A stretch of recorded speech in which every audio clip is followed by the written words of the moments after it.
بسم الله الحمد لله حمدا كثيرا طيبا مباركا فيه كما يحب ربنا ويرضى أشهد أن لا إله إلا الله وحده لا شريك له وأشهد أن محمدا عبده ورسوله الناصح الأمين اللهم صل على نبينا محمد وعلى آله وصحبه أجمعين ومن تمسك بسنته إلى يوم الدين ثم أما بعد يا عباد الله. We continue going over the tremendous poetry by Imaam al-Sa'di rahimahullah ta'ala. We have reached the fifth line or the fifth bait, and I want everyone to seriously contemplate over the meanings that are contained therein, and not just contemplate over the meanings, but to also look at one's life and to see what needs improvement, and to evaluate how are we as relates to the meanings that the Imam he mentions. He goes on and he says, وَهُمُ الَّذِينَ أَكْثَرُوا مِنْ ذِكْرِهِ فِي السِّرِّ وَالْإِعْلَانِ وَالْأَحْيَانِ. Remember, he's describing those individuals whom they will be happy when they meet Allah subhanahu wa ta'ala, those ones who are successful. So he said that they are those who they increase in His remembrance. They increase in remembering Allah subhanahu wa ta'ala. They spend their time remembering Allah subhanahu wa ta'ala and making dhikr to Allah jalla wa ala. The Imam he says, فِي السِّرِّ وَالْإِعْلَانِ وَالْأَحْيَانِ. They make dhikr of Allah subhanahu wa ta'ala in private. They make dhikr of Allah subhanahu wa ta'ala in the open. And they make dhikr of Allah subhanahu wa ta'ala in all times. They're constantly making dhikr to Allah subhanahu wa ta'ala. So we have to ask ourselves, where are we from this? Are we those who are making dhikr of Allah subhanahu wa ta'ala secretly, privately, and openly, and at all times? Or are we lacking when it comes to this? Because as the Imam, he says in his ta'liqat on his poetry, he says, منزلة شريفة حاجة كل إنسان إليها. He said that this is a very high and a very noble level. This is a very noble level. And every individual, every human being is in need of it. حاجة. Every human being, he needs it. بل ضرورته. He said, but rather it's extreme need. It's vital need. So it's more than a regular need, but it's a vital need. It's an extreme need. The Shaykh he says, بل ضرورته إليها فوق كل حاجة. He said, but rather his need for it is above all of his other needs. His need to remember Allah subhanahu wa ta'ala is above all of his other needs. It is vital for him. It is essential for his success. It is essential for his well-being. It is essential for his health. Imam Ibn Qayyim rahimahullah ta'ala, he says, قال نقلا عن شيخ الإسلام ابن تيمية. He says, narrating a statement from Shaykh al-Islam ibn Taymiyyah. Well, Shaykh al-Islam rahimahullah ta'ala, he said, الذكر للقلب مثل الماء للسمك. He said that the remembering of Allah, the dhikr, the remembrance of Allah for the heart is like water to the fish. The remembrance of Allah for the heart is like water for the fish. Shaykh al-Islam he says, فَكَيْفَ يَكُونُ حَالَ السَّمَكِ إِذَا فَارَقَ الْمَاءِ. He says, so how and what will be the state of the fish if it leaves the water? What will be the state of the fish if it leaves the water? Because you see the heart, it needs a dhikr of Allah subhanahu wa ta'ala like the fish need the water. And what happens when you remove a fish from water? What happens when you take a fish out of the water? we know within a few moments it dies. When you divorce the fish from the water, it dies. So likewise, if the heart is devoid, if the heart is missing and loses out and doesn't have the remembrance of Allah subhanahu wa ta'ala, then the heart will subsequently die. The heart will subsequently die. So when one realizes and he reflects upon this, then he understands better the statement of Imam Sa'di when he says that the need that we have to remember Allah subhanahu wa ta'ala is above every other need. Is above every other need. He says, فَذِكْرُ اللَّهِ هُوَ عِمَارَةُ الْأَوْقَاتِ. He says, so the remembrance of Allah, then this is what we need to build our time. This is what we need to fill our time with. The remembrance of Allah Jalla wa'ala. به تزول الهموم والغموم والقدرات. Because with the remembrance of Allah, and see now you see how it's linked to our health, it's linked to our well-being, it's linked to our mental stability, it's linked to our overall goodness. He says because the remembrance of Allah subhanahu wa ta'ala, that it will remove worry, it will remove grief, it will remove distress. The remembrance of Allah subhanahu wa ta'ala will remove worry, grief, and distress.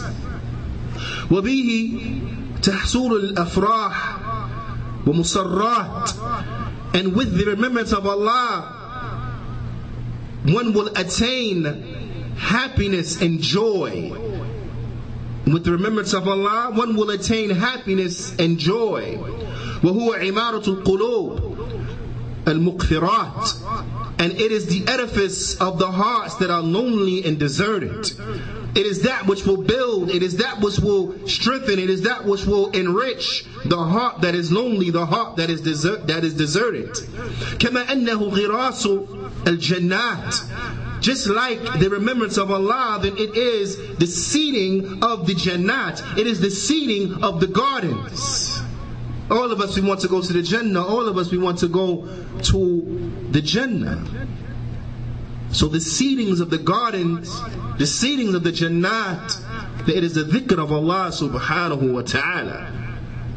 وَهُوَ مَوْصِلٌ لِأَعْلَى الْمُقَامَاتِ. And it is that which will bring its companion, it is that which will allow you to attain and to reach the high levels.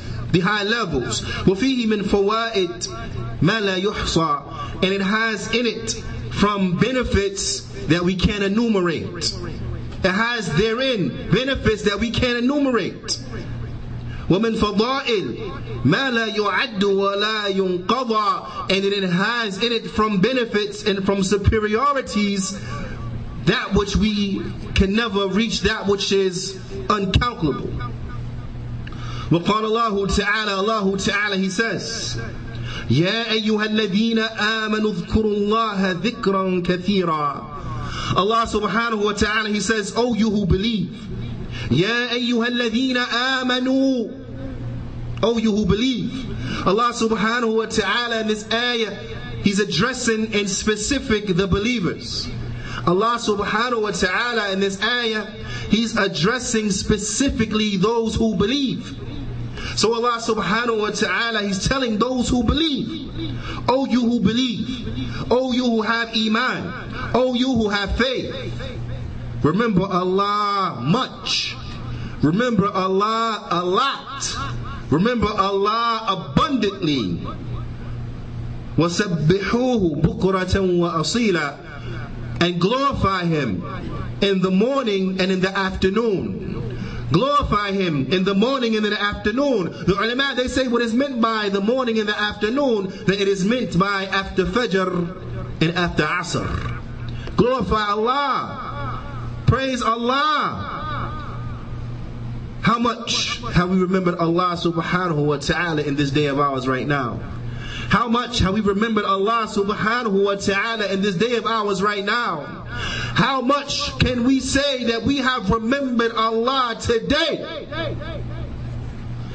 Can it be categorized as a lot? Can it be categorized as abundantly? Can it be characterized as tremendous amount of dhikr that we made of Allah in this day of ours right now today? This is what we have to question ourselves. When we talk about building and working on ourselves, these are the things that we need to do to build and to work upon ourselves. When we talk about enriching our lives and getting better, then these are from the things we need to do to enrich our lives and to get better. We want to be better Muslims. These are from the things we need to do to become better Muslims. Is to remember Allah subhanahu wa ta'ala. And if you ever feel that you are bored, if you ever feel that you have nothing to do, then as Imam al-Wadi'i, as Imam Muqbir rahimahullah ta'ala, he used to always say, if you find yourself bored, then compete with the Huffaz, compete with the great scholars that came before you, compete with them. You think you're bored, you think you have nothing to do, compete with them. You'll find yourself always busy. Imam Ibn Qayyim rahimahullah ta'ala, he mentions an occasion, an occurrence that had taken place between him and Shaykh al-Islam Ibn Taymiyyah, or something that he had witnessed from Shaykh al-Islam Ibn Taymiyyah. Because remember, Imam Ibn Qayyim, he was the student of Shaykh al-Islam Ibn Taymiyyah rahimahumullah ta'ala. He said, Hadartu Shaykh al-Islam Ibn Taymiyyah marra Salla al-Fajr. He said, I was present with Shaykh al-Islam Ibn Taymiyyah one time, and he prayed Fajr. He prayed Fajr. Remember, we're talking about, you ever get bored, compete with those who came before you. When you want to take as a measuring stick how you're doing, compete with those who came before you, who reached excellence. He said he prayed Fajr, Salla Fajr, ثم جلس يذكر الله تعالى إلى قريب من انتصاف النهار. He said he sat after praying Fajr and he remembered Allah. He made dhikr. He made dhikr all the way up until almost the middle of the day. All the way up until almost the middle of the day. So when we say we remember Allah a lot, remember Allah much, let us compare to this, how we sat for the likes of these hours making dhikr to Allah subhanahu wa ta'ala. ثُمَّ تَفَتَ إِلَيَّ. He said, then he turned to me. Because this was an opportunity now to teach Imam Ibn Qayyim about the reality and the need that an individual he has to remember Allah subhanahu wa ta'ala. Then he turned to me وقال, and he said, هذا قدوتي ولو لم أتغد هذا الغداء سقطت قوتي. He said, this is how I spend my morning. He said, and if I don't take this early morning breakfast, if I don't take this early morning meal, he said, then my strength will depart. Then my strength will depart. I won't have strength. Have we taken our early morning meal? Have we taken our breakfast? Have we taken our breakfast? It is always a must that we look at those who have reached excellence and we measure ourselves according to them, and we strive to be like them. وقال النبي صلى الله عليه وسلم للرجل, the Prophet صلى الله عليه وسلم, he said to a man, قال له, the man, he said to the Prophet صلى الله عليه وسلم, إن شرائع الإسلام قد كثرت علي. He said that the obligations of Islam, they have become much upon me. فأوصني, so give me some advice. Give me some advice. So as to what? To make them easier. So that will help me when it comes to them. فقال النبي صلى الله عليه وسلم لا يزال لسانك رطبا من ذكر الله. The Prophet صلى الله عليه وسلم, he said, keep your tongue moist with the remembrance of Allah. Keep your tongue moist with the remembrance of Allah. There are many fawaid, but when it comes to the shara'i' of al-Islam, when it comes to the rules and the obligations of al-Islam, that which will aid us, that which will help us is what? is by remembering Allah subhanahu wa ta'ala, by remembering Allah jalla wa ala. وقال النبي صلى الله عليه وسلم سبق المفردون. The Prophet ﷺ, he said that the mufarridun, they have won. They have went ahead. They won the race. They have beaten everybody. قالوا, so the Sahaba, they said, وَمَا الْمُفَرِّدُونَ? And who are the mufarridun? Who are they? وقال النبي صلى الله عليه وسلم الذاكرون الله كثيرا والذاكرات. The Prophet ﷺ, he said, they are the men and women who remember Allah much. They are the men and women who remember Allah much. وقال العلماء المفردون هم منقطعون عن الناس بذكر الله. The ulama, they expound upon the reality of those who remember Allah much, and they say that they are those who they are separated from the people due to them remembering Allah subhanahu wa ta'ala. They are separated from the people due to them remembering Allah subhanahu wa ta'ala. The people, as they engage themselves in vain and idle speech, this people as they engage themselves in speech which may be detrimental to their well-being and so on and so forth, the one who constantly remembers Allah subhanahu wa ta'ala, he removes himself from that situation because he's busy remembering Allah subhanahu wa ta'ala. He's so preoccupied with remembering Allah subhanahu wa ta'ala that it separates him away from the people. The people are talking idly, he's reading the Qur'an. The people are talking idly, he's making dhikr of Allah subhanahu wa ta'ala, praising Allah subhanahu wa ta'ala, glorifying Allah subhanahu wa ta'ala, so much so that it takes him away from the people. Is this our characteristic, or are we from those who want to be involved in every conversation? What's going on over here? What you guys talking about? Imam al-Sa'di, he brings some beautiful lines of poetry in explaining this portion of poetry. He says, كن ذاكرا لله في كل حالة فليس لذكر الله وقت مقيد فذكر الإله العرش سرا ومعلنا يزيل الشقى والهم عنك يطرد ويجلب الخيرات دينا وآجلا وإن يتك الوسواس يوما يشرد. And then Imam, he goes on to mention some more. There's about 14 lines of poetry that he mentions, but for the khutbah we'll suffice ourselves with this. He says, and be of those who remember Allah all the time. He said, because there is no specific, or there is no set time to remember Allah. It's not restricted. Make dhikr all the time, because the dhikr is not restricted.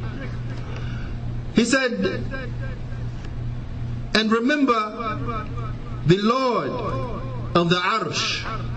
Remember the Ilah of the Arsh, of the great throne, in secret and in open, because it will remove from you any type of distress. It will remove from you any type of worry. For your distress and worry, it will repel it from you, push it away from you. He said, in the remembrance of Allah, that it will bring to you a tremendous amount of good in the short and long term. And if the whisperer comes to you, and if the shaitan comes to you, then the remembrance of Allah will get him away from you. If the whisperer comes to you, then the dhikr of Allah will repel him and push him away and run him away from you. This is from the benefits of the dhikr, is that it makes the shaitan run away. The shaitan, he don't stay around people that remember Allah subhanahu wa ta'ala. But the shaitan, he comes when what? When you forget, then he comes. But when you remember Allah, he run away. So from the benefits and remembering Allah subhanahu wa ta'ala is that it keeps the shaitan away from you. Imam al-Sa'di rahimahullah ta'ala, he says, for dhikrullah nurun lidhakir. He says, so the remembrance of Allah, then it is light for the one who remembers him. Fi qalbi, it is light in that person's heart. Wa fi qawli, it is light in that person's speech. Wa fi qabri, it is light in that person's grave. Wa yawma hashri, and it is light when that person is resurrected. Then when that person is resurrected, then the remembrance that he did for Allah subhanahu wa ta'ala in his lifetime, it will be a light for him. And the Imam rahimahullah ta'ala, he says, Wallahu al-musta'an, and we ask Allah's aid, we ask Allah's help to make us of those who remember him and perform the ibadat in the most excellent of manners. هذا أقول قولي هذا وأستغفر الله لي ولكم فاستغفروه فإنه هو الغفور الرحيم.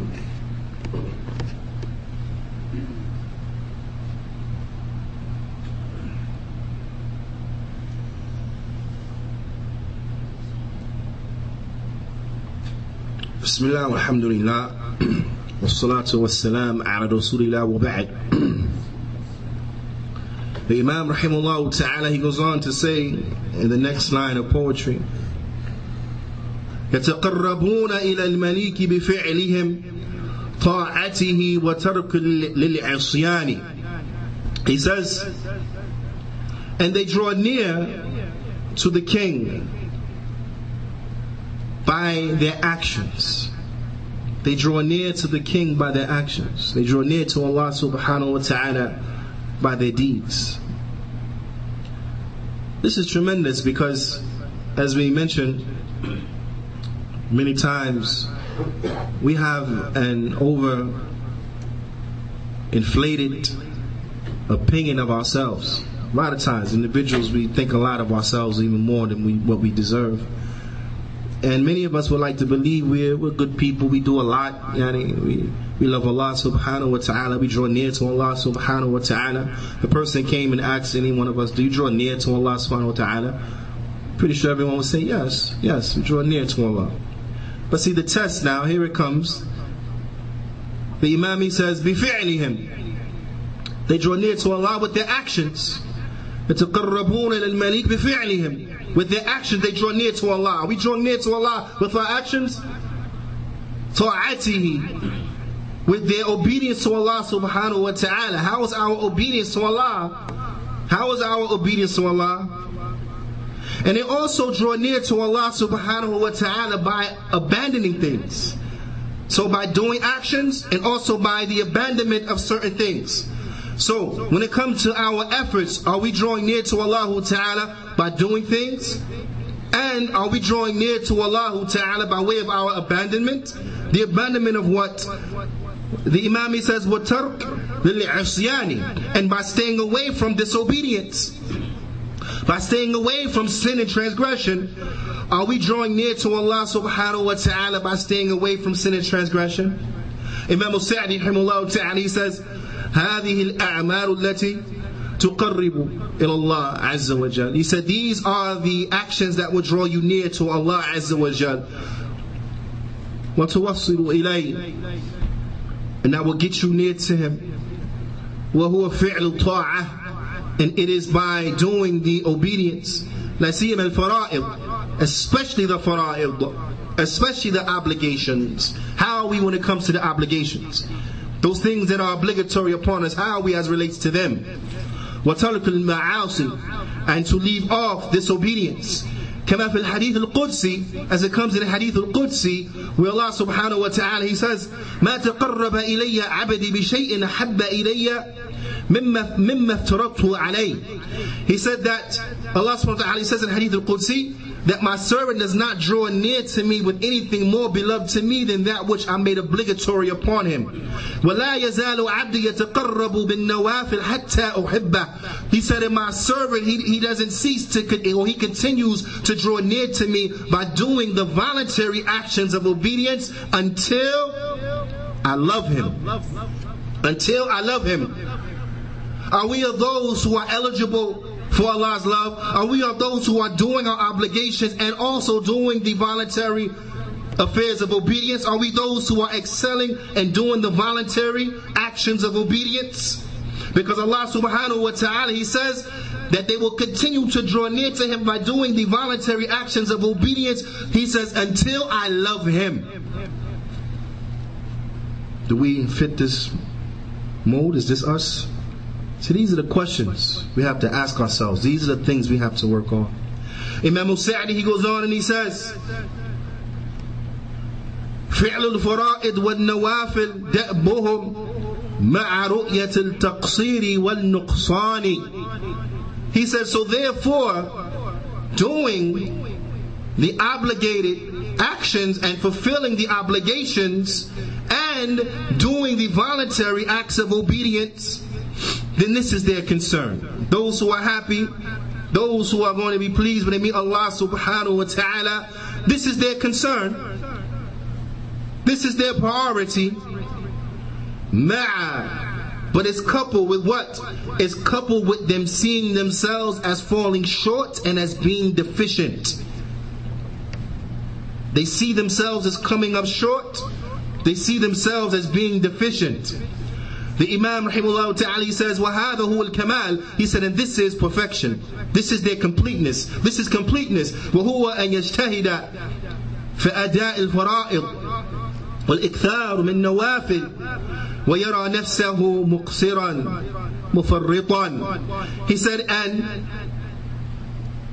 from the perfection or completeness is that a person, he strives hard to do the obligated actions and to do a lot of voluntary actions, all the while seeing himself as coming up short and as being deficient. فَاجْتِهَادُهُ فِي الْأَعْمَالِ يَنْفَى عَنْهُ الْكَسَلِ. So his working hard, it will remove from him laziness. So you won't find he's one who's lazy. It will remove from his laziness. Why? Because he's always working hard. And by him seeing himself as being deficient, then it will remove from him amazement. By himself seeing that he comes up short, by himself seeing his deficiencies, it will remove from him being amazed with himself.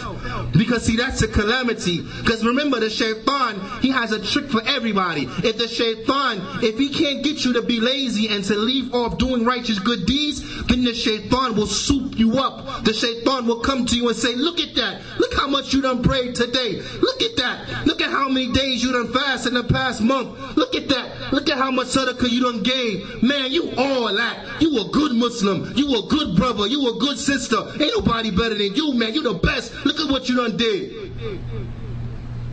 If he can't get you not to do the action, then he'll soup you up. Why? The Imam, he says, it will remove from him amazement, self-amazement. It will remove from him self-amazement when he sees himself as being deficient. That self-amazement, الَّذِي يُبْطِلُ الْأَعْمَالِ وَيُفْسِدُهَا. That self-amazement that will destroy your actions and render them null and void. So all that prayer he done did, all that days he done fast, and all this and all that, because he becomes amazed with himself, because he looks back and he toots his own horn, for lack of a better term, then now it's all gone. It's all vanished. Because the reality of it is, and this is why we worship Allah subhanahu wa ta'ala, between hope and between fear. Because we hope Allah accepts from us our worship, and we fear He won't accept it. We hope He will accept it, but we fear He won't accept it. How many of us is sure that Allah subhanahu wa ta'ala has accepted their fajr? Or accepted from them the Isha they prayed last night? None of us knows. We hope Allah accepted it, but we don't know. Did we fulfill all of the conditions of the prayer in the best of manners, and pray in the best of manners, have the khushu' we were supposed to have, and so on and so forth? Or were we lacking in our khushu'? Were we lacking in our khushu'? When we fasted last Ramadan, did we fast in the most excellent of manners? Did we spend our days in the most excellent ways to spend our days exactly how we supposed to be spending our days? Or did we come up short? And this is why we stay between these two extremes. We stay between these two extremes. We don't become those who are sure that their deeds will be accepted. They don't have nothing to worry about. They sure they're going to go to heaven. At the same time, we don't be from those who lose hope in the mercy of Allah subhanahu wa ta'ala, those who know for sure, those who feel for sure that they're going to go to the Jahannam, so then they give up trying to do righteous good deeds, because both of these parties will be destroyed. Those who are successful, then they are the ones who are in the middle. They are those who truly believe in Allah subhanahu wa ta'ala. They are those who do their deeds between hope and between fear. They are those who work hard while still seeing themselves as being deficient and coming up short and not doing the best that they could have possibly done. These are those who will be successful. And then the Imam rahimahullah ta'ala, he moves on to a very important topic, the topic of patience, and how these are individuals who they have with them patience. We'll suffice ourselves with that. نسأل الله تعالى أن يوفقني وإياكم لما يحبه ويرضى وأن يجعلنا من الذين يستمعون قولا فيتبعون أحسنا وأن يجعلنا مباركا حيثما كنا وأن يجعلنا ممن إذا أعطي شكر وإذا ابتلي صبر وإذا أذنب استغفر فإن هؤلاء ثلاثة عنوان السعادة. هذا يا عباد فأقيموا الصلاة.